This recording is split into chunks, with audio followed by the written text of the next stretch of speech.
आज बॉलीवुड के सामने एक नई प्रॉब्लम है जिससे डील करने का तरीका उन्हें समझ नहीं आ रहा है। एक जमाना था जब एक फिल्म की सक्सेस का सबसे बड़ा सिग्नल होता था हाउसफुल का साइन या फिर टिकट घरों पर लगी हुई लंबी कतारें, लेकिन आज वो मापदंड फिल्म की सक्सेस नापने का बदल चुका है। फिल्मों का सक्सेस आज डिपेंड करता है उनके बॉक्स ऑफिस कलेक्शन पर और उनका असली फ्यूचर डिफाइन होता है यूट्यूब पर मूवी रिव्यूज बनाने वाले क्रिटिक्स की ओपिनियन पर और उनके कमेंट सेक्शन पर। बॉलीवुड की नई रियलिटी यह है कि हर इंसान जिसके पास एक फोन है और इंटरनेट है वो एक मूवी क्रिटिक बन चुका है। और ये सिर्फ एक नई हैबिट नहीं है, it's a complete shift of power जिसको रोकने के लिए बॉलीवुड भरपूर कोशिश कर रहा है। चाहे वो नेगेटिव रिव्यूज के ऊपर स्ट्राइक्स मारना हो या फिर यूट्यूबर्स को सिनेमा हॉल से बैन करना हो, क्योंकि कभी फिल्म रिव्यूज देना सिर्फ न्यूज एंकर्स या फिल्म मैगजीन्स का काम होता था, लेकिन अब एक वायरल रिव्यू किसी भी मूवी के कलेक्शंस को उठा या गिरा सकता है। लेकिन इस नई दुनिया का असली इंपैक्ट क्या है मुझ पर, तुम पर, आने वाली मूवीज पर? यूट्यूब की न्यू एज क्रिटिक्स बॉलीवुड की पावर डायनामिक्स को कैसे बदल रहे हैं और सबके बीच में मूवीज फिर भी कैसे सरवाइव कर जाती हैं? ध्यान से देखना एंड तक, क्योंकि ये एक कहानी है जो आपको बॉलीवुड के बदलते चेहरे के बारे में डिटेल में बताएगी, शायद पहली बार। This is the decline of Bollywood and how YouTube is changing the game.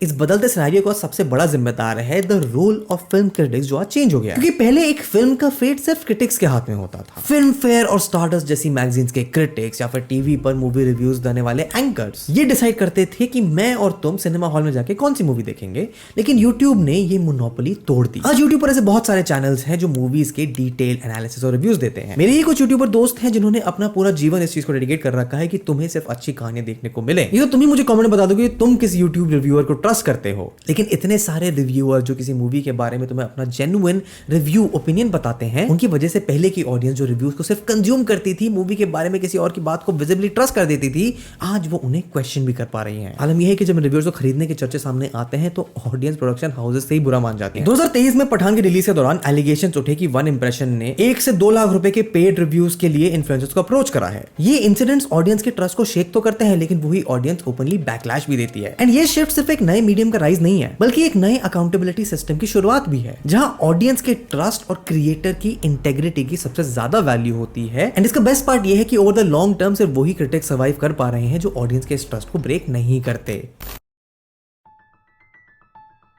But YouTube ने सिर्फ फिल्म क्रिटिक्स को राइज नहीं दिया है, यूट्यूब ने दिया है राइज पब्लिक ओपिनियन को सबके सामने लाने का। यूट्यूब पर सिनेमा हॉल के बाहर निकलते हुए फर्स्ट डे फर्स्ट शो के बाद के पब्लिक रिएक्शन एक बहुत बड़ा कारण है किसी भी मूवी के सक्सेस या फेलियर का। वो इसीलिए क्योंकि ये first day first show reviews movie के ओपनिंग वीकेंड कलेक्शंस को डायरेक्टली इंपैक्ट करते हैं। एंड ये किसी फिल्म प्रोडक्शन के लिए कितने जरूरी है, इसका अंदाजा तुम इस बात से लगा सकते हो कि Tamil film active producer association ने थिएटर प्रेमिसेस पर first day first show reviews को बैन करने की रिक्वेस्ट करी है। कई जगह तो ये बैन लग भी गया है कि उनके प्रेमिसेस के अंदर first day first show reviews record ही नहीं हो सकते, क्योंकि मूवीज जैसे कनुगवा के बॉक्स ऑफिस के नेगेटिव रिव्यूज से हेवी लॉसेस फेस करने पड़े थे। कुछ थिएटर्स को तो ये भी मानना है कि मूवी रिलीज के पहले हफ्ते में उसके रिव्यूज अलाउड ही नहीं होने चाहिए। एंड ऐसी वीडियोस का पब्लिक ओपिनियंस का पॉजिटिव साइड तो ये है कि ये ऑडियंस के ऑनेस्ट ओपिनियंस को पब्लिक के सामने लाते हैं, उनका टाइम और पैसा बचाते हैं। लेकिन थिएटर और स्टूडियोज के लिए ये एक एग्जिस्टेंशियल क्राइसिस बन गया है।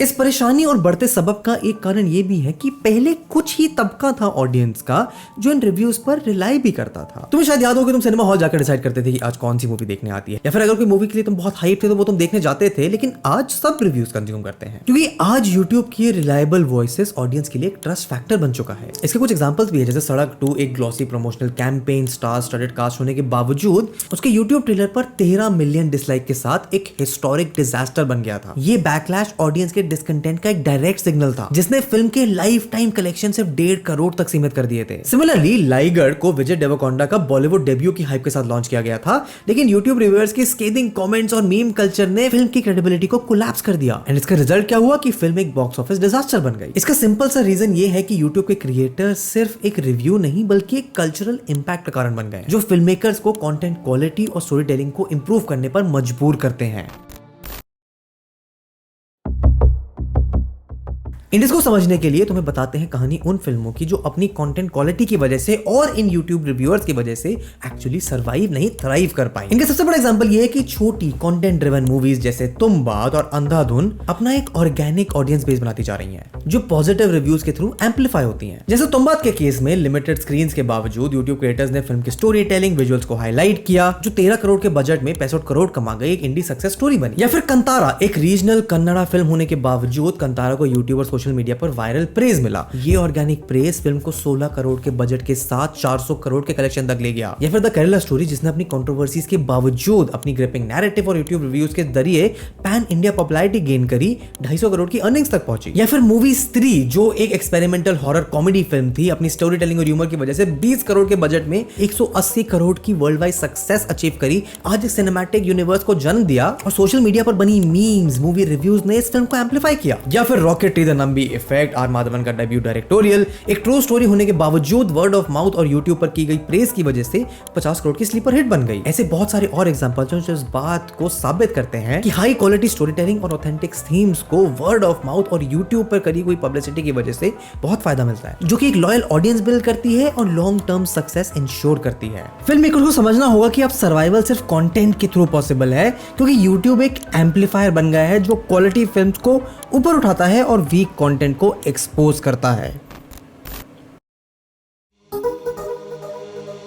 एंड बॉलीवुड के लिए ये नई दुनिया सिर्फ एक फेज नहीं है, एक नया जमाना है। एंड फिल्म मेकर्स को अच्छे कंटेंट पर फोकस करना ही होगा, क्योंकि यूट्यूब रिव्यूज का ये जमाना सिर्फ रिव्यूज तक सीमित नहीं है बल्कि एक अकाउंटेबिलिटी का सिस्टम बन गया है। एंड आपका ट्रस्ट क्रिएटर्स पर इस नए सिस्टम की फाउंडेशन है। एंड क्या बॉलीवुड इस नए सिस्टम के लिए रेडी है? क्या क्रिएटर्स तुम्हारे ट्रस्ट को ब्रेक करेंगे या होल्ड करेंगे? ये तो आने वाला वक्त ही बताएगा। तो मुझे अपने थॉट्स कमेंट से बताओ। तुम यहाँ तक आ गए हो, टॉपिक अच्छा लगा, वीडियो अच्छी लगी तो इसको लाइक करो। यहाँ पर और वीडियो चेकआउट कर सकते हो, चैनल को सब्सक्राइब करो। And I will see you in the next one. Good bye.